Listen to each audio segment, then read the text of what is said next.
I'm delighted to do this session. I was, as the energy correspondent for CNN, was covering the Eastern Med before it was on anybody's radar, and it's been a decade of pursuit of these resources. But what's very fascinating today is that we have a deep collaboration between Egypt and Cyprus on a couple of key fields, development into LNG terminals coming out of the Mediterranean, which is delightful. And then we want to look at how the Eastern Mediterranean fits into European gas supplies, domestic supplies for Egypt in terms of economic development, and Cyprus and its development of the fields around it. Can we give a warm welcome to Karim Badawi, who's the Minister of Energy and Mineral Resources from Egypt. Can we give him a warm welcome? Thanks. And Yorgos Papanastasiou, who was the Minister of Energy and Industry for the Republic of Cyprus as well. It's great to see you both. Thanks. John, thank you very much. I don't think this is speed dating. We got 20 minutes together.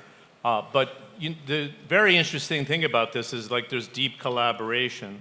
And the fields that I was talking about are Cronos and Aphrodite. Cronos is the god of time, right? And this took some time, not the collaboration between Egypt and Cyprus, but to realize the potential of the Eastern Mediterranean. I think it's fair to say there was a lot of dependency in Europe on Russian gas, and it almost took a shock, if you will, because of the lack of supplies coming from Russia, for everybody to explore what the opportunity of the Eastern Med is. What is the long-term plans, Minister Badawi, between Cyprus and Egypt and maximizing the potential of the natural resources, but also the collaboration of having terminals in Egypt that can export into Europe as well? Thanks.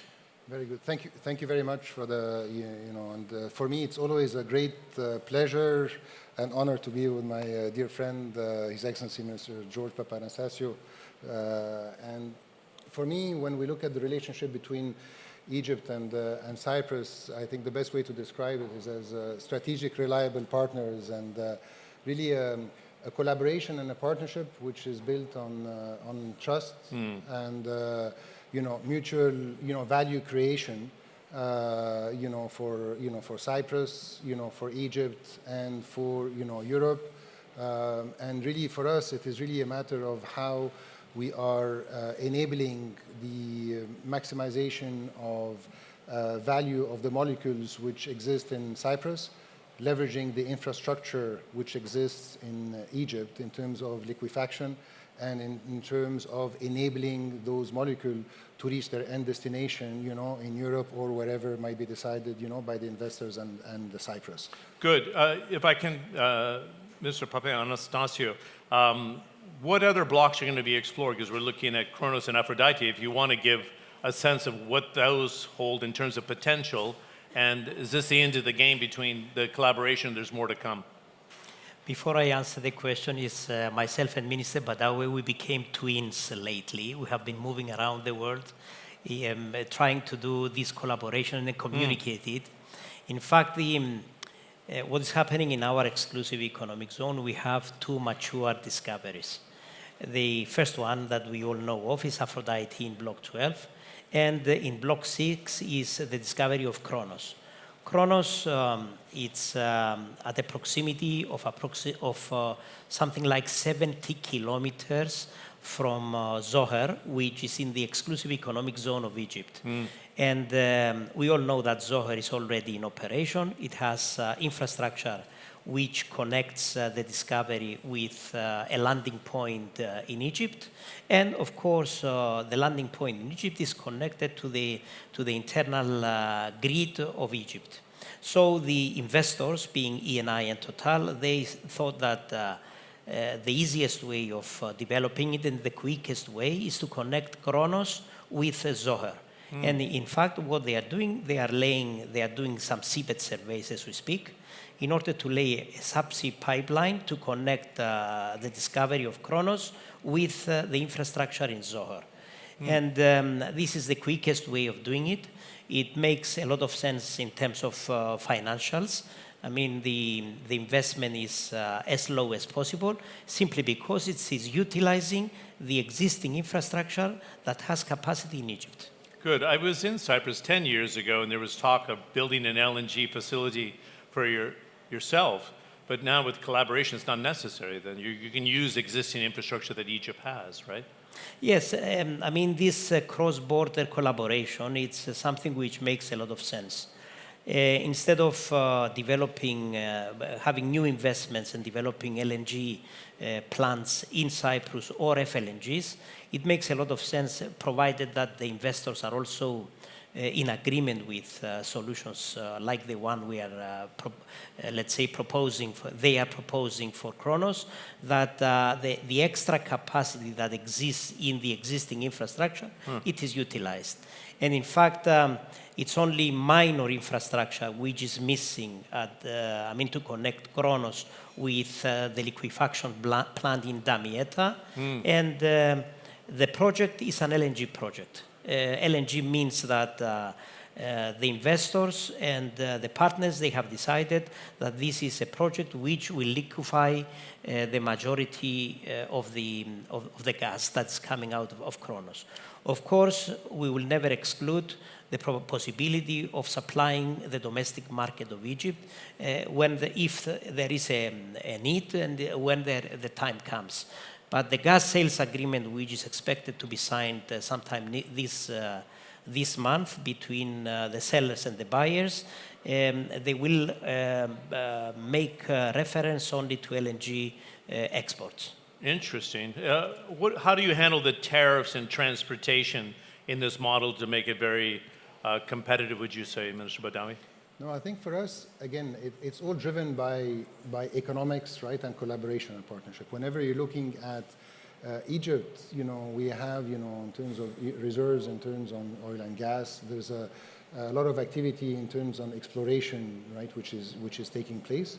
At the same time, we have this infrastructure which is available, right, and which we can help essentially our partners to be able to monetize. And at the same time, I would also take the opportunity to highlight that also we have built over the last 10 months also an infrastructure with FSRUs, right? We have in Egypt, as we speak right now, 4 FSRUs, which with a capacity of a total of 2,700 million scf of gas per day, because we are a firm believer in terms of positioning Egypt as a regional hub, in terms of having molecules to be able to flow in, molecules to be able to flow out, and in terms of enabling really all of the potential, in this Mediterranean to be monetized for the benefit of all the different partners. And this is why you would see, in Egypt, cargoes going, same as, today, September we had cargoes going, we have further cargoes which have been shipped in October and they'll continue with this. But at the same time, we're also having, intake of cargoes because we have commitments to our partners, and those commitments we're also honoring to ensure ability to export and to have that dynamic versatility. And this is why, again, we're fully supportive, right, of the model that is being, described, by my dear friend, George, in terms of having the gas from Cyprus to be able to come to Egypt facility to be able to be there for export. The domestic market, current, is being supplied, leveraging our own natural production, existing, pipelines, and also infrastructure through the FSRUs to be able to do that. And hence we're working in terms on how we can enable Egypt's position and Egypt infrastructure and the scalability of this infrastructure to be able to unlock the potential of gas in the East Med at the lowest cost per scf, because this is where value creation is, instead of having to reinvest in new facilities and so forth. Yeah, where are the off-takers, do you think, before I bring the minister back in? Who are the clients for this Eastern Med natural gas? It means logically it should be going into Southern Europe and up. So the corridors, I'm happy to have your views on this. George, you want to start, and then Karim can jump in? There are many entry points in Europe that they can utilize the gas that is coming, the liquefied gas that is coming out from Damietta. There is the vertical corridor, which is in Alexandroupolis, as you know. I mean, that's a very logical point of entry, to support the vertical corridor. But there are many other points that, the LNG coming out of Egypt can reach out to potential customers. Now, you will ask me if this gas will be competitive in terms of price. It seems that it will be competitive. The buyers will be Eni and Total, Yes. and they will be doing the marketing for themselves. And they are strong believers that they can provide competitive prices to their customers for this gas coming out from Damietta. Good. I mean, the advantage of talking to two ministers that have commercial experience is quite a difference. Both of you have commercial experience. And when I spoke to geologists about this, they said it's very tricky terrain because the Eastern Med is quite deep. But you can still remain competitive because of geography and geology to make it work, in your view? Yeah, when you look at the East Mediterranean, and this is where collaboration is key.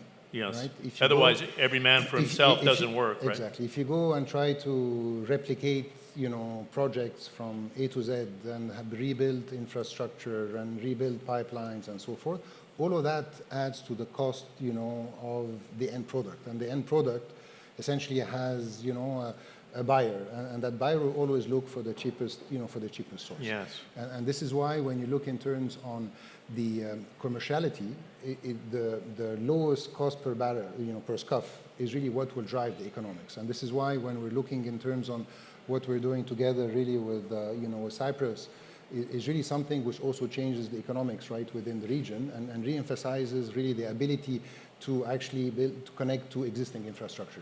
It's the same as today, if I just look at Egypt itself, right? If you look at within Egypt, you have a lot of different discoveries, right, which are there, and a lot of exploration activity. But at the same size, discoveries come in different sizes. To be able to monetize them, right, you have the smaller, medium type of discoveries. If you have infrastructure nearby that you can tie those discoveries, then you can monetize. If you don't have this infrastructure, then it's more challenging to monetize. And I think this is the beauty of really the existing portfolio of partners who are in Egypt are also in Cyprus, right? And they are also operating the East Mediterranean, which makes it very easy to enable a very smooth flow of molecules, via the lowest cost, per scuff, leveraging the infrastructure which is there for the benefit of all parties and in terms of working with the spirit of collaboration. Good. I don't want to be too provocative here because I'm trying to do the landscape, and we heard Dr. Sultan talk about 50% growth in natural gas demand between now and 2040, right? It's a big number, and I've seen other estimates say 25, 30%. Again, still a big, decent number, knowing that oil demand seems to be relatively flat today. We're not going to come into a stage where we have this conversation in 5 years and it's like there's a glut. And again, you were both commercial operators before. We have Argentina coming on with substantial reserves. We've seen the work with Total and Eni in Africa, Mozambique, Tanzania, Senegal's coming into the market. This is a market that can not overwhelm supplies that are coming out of the Eastern Med. I'm not sure if you have some thoughts on that. So your question is whether there will be oversupply, you think? Yes. I don't think that there will be oversupply. There are many projects in the pipeline, definitely. But the energy demand is increasing by far more than the energy availability. Even over the next 10 years, would you say? Yes, because, LNG is one form of energy. Sure. We have the renewables as well, especially in Europe, that we are on a path towards the Green Deal. Still, LNG will be needed. Lots of LNG is coming out from the Arab Gulf countries. The US is also coming into the play.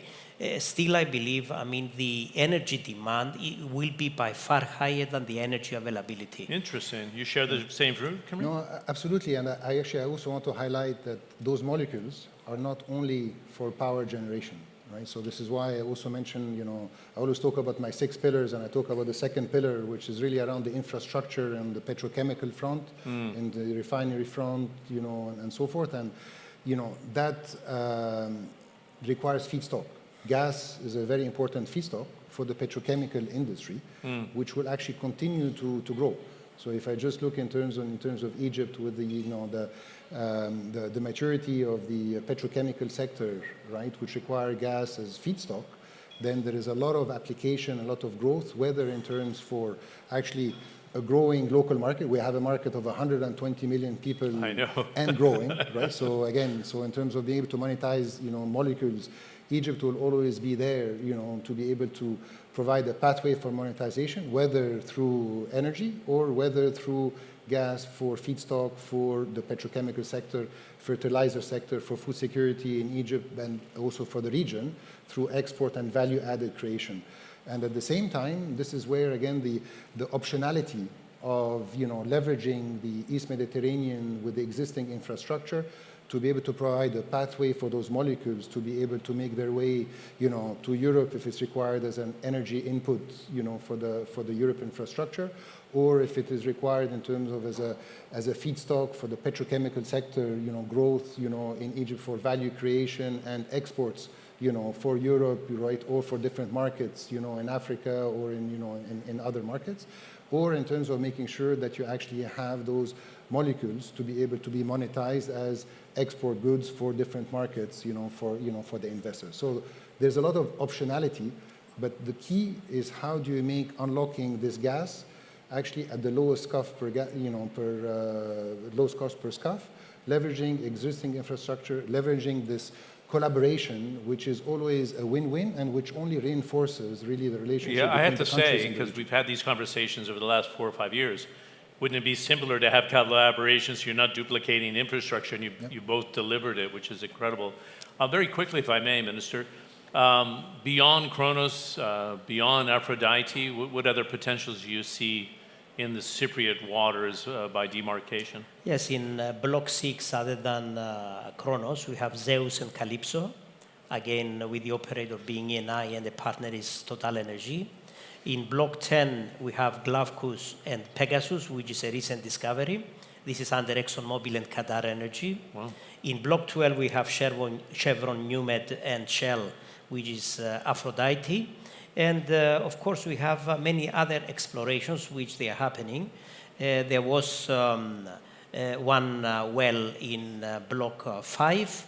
However, that was not a successful one. I mean, it was a dry well.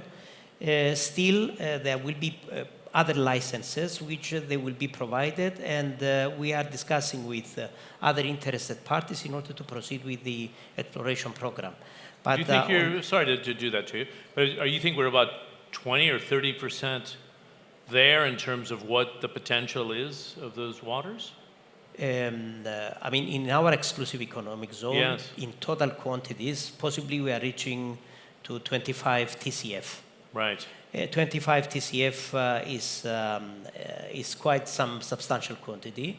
You understand that these discoveries, they are small discoveries, they are in disbursement in the exclusive economic zone. Right. And what is missing between all these discoveries is the infrastructure. This is why we are let's say, in collaboration with Egypt, we're trying to create some infrastructure to minimize the infrastructure within our exclusive economic zone and utilize infrastructure which exists next door in the other exclusive economic zone. But on your previous question, John, indeed, the Eastern Mediterranean is a deep sea drilling. And when we're talking about deep sea drilling, you need specific technologies. And not everybody has these technologies in order to do the drilling.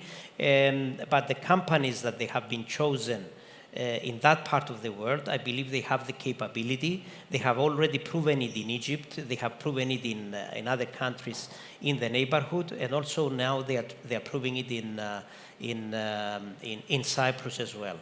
The cross-border projects, they are more difficult than doing it as a standalone within the same country. Still, in this particular case, the friendship of the countries at a very high level between the two presidents, the fact that there was an exclusive economic zone agreed, I mean, the maritime borders have been agreed many years back. Yes. The fact that we signed a host government agreement back in February 25 between the two countries and the potential and the investors. the fact that 10 days ago we signed 3 important commercial agreements, and the fact that the gas sales agreement is coming this month, this shows that when there is good collaboration between the 2 countries, 2 or more countries, you see that even the cross-border projects, they become from difficult and complicated to easy ones. Very interesting. Final point, and I promise to get you out of here about this time. What are your expectations for Egypt? We usually do it in February. It's going to come after Ramadan at the end of March. What do you expect to showcase between the 2 of yourselves, but driving that as North Africa's kind of premier energy show is the best way to put it? So first of all, let me just maybe sum up one more element really around this collaboration that we're having is the human element. And I think really this collaboration, right, because it's people making decisions, it is people working together to really look in terms on what is best, right, for the common interest. And in this case, I really want to really pass a special thanks really to His Excellency, Minister George Papanastasiou. Never heard 2 ministers speak this way to each other. But it is genuine because ultimately it is so easy for anyone to just look for within, the country and so forth. So, and we've seen that take place, and almost kind of in a very natural way, looking at what's for the best, for the people of Cyprus, what's best, for the people of Egypt, what's best for the investors, and really what's best really to be able to unlock this energy at the lowest, possible cost, and to make it available to where it's needed. Now, talking about Egypt's 2026, again, I'll use the opportunity to really kind of invite everybody. It's going to be on the 30th, actually, of March of 2026, for 30th, the 31st, and the 1st. What number show is this now? We're almost on 10, right? I believe we're number 9, I believe, or yeah. Number 10. 9. Huh? 9. Okay, good. Number Thanks, 9, Patrick. and we also kind of selectively really kind of shifted the date also to remind everybody from their calendar from the typical February to the 30th of March. We wanted to get it after Ramadan and also after Sarah Week. So, everybody who's Houston-based or has, gone to Houston for Sarah Week can make their way back to the region and so forth. Excellent. And what we really want to do is, I think, Egypt, especially 2025, was a very special moment of really true collaboration and partnership at the highest level. We've seen... That cemented the relationship? And that meeting you did? That cemented, I would say, and I would actually maybe also kind of refer to also His Royal Highness Prince Abdulaziz, right, Ibn Saud from the Kingdom of Saudi Arabia, who really kind of honored us with his presence, right, in Egypt of 2025, and really kind of showing the collaboration as well, with the Middle East and with the Kingdom of Saudi Arabia on renewable energy and in terms of energy efficiency. And really the presence of His Excellency President, Nikos Christodoulidis, together with President Abdel Fattah el-Sisi, and really the historic moment that was really signed together with my dear friend, Mr. George Papanastasiou, of these intergovernmental agreements laying down the foundations, not only between the governments, but also with our partners and the investors. So when I look now, fast forward, into 2026, I think, this is a time when we'll be able to tell the story of, we said this is what we're going to do, and this is, what we did, and that we're also building on more, right? I mean, again, we're working, as His Excellency mentioned, on also Aphrodite, also to finalize the agreement, commercial agreement for Aphrodite, so we'll also try to use that as a milestone to move forward as well, with, and at the same time to look at further, collaboration, right, within the region and with all our partners and so forth. So Egypt's 2026, we are very much welcoming all our strategic partners, and, I think we will take also our relationship and our friendship really also with Cyprus to another kind of also further cementing and showing to the world this is not just words. And I think, His Excellency Minister George talked to you about the milestone that we achieved so far. And we have a firm joint commitment together in terms of accelerating delivery of first gas and really kind of unlocking that potential. So should we weigh in and say with President Christodoulidis, President al-Sisi should keep you guys around a long time? Well, just one comment. If it's working. I don't want either one of you upset at me that we're going a little bit long because you have meetings to go to, but to have the final word. Just one comment on what Minister Badawi said is that we both come from the industry. Yes. The countries, they only set up the framework, the regulatory framework. And then you set up a regulatory framework which is friendly or can accommodate investments, can accommodate what we both understand because our previous experience is from the industry. Yes. So this helps a lot. And it helps the investors, it helps creating the regulatory framework that can accommodate business. And this is, I think, a major shift when it comes, especially in energy, that you need knowledge, you need experience, and this is, I believe, the two ministers, what they are putting as an, let's say, as their contribution to the whole effort.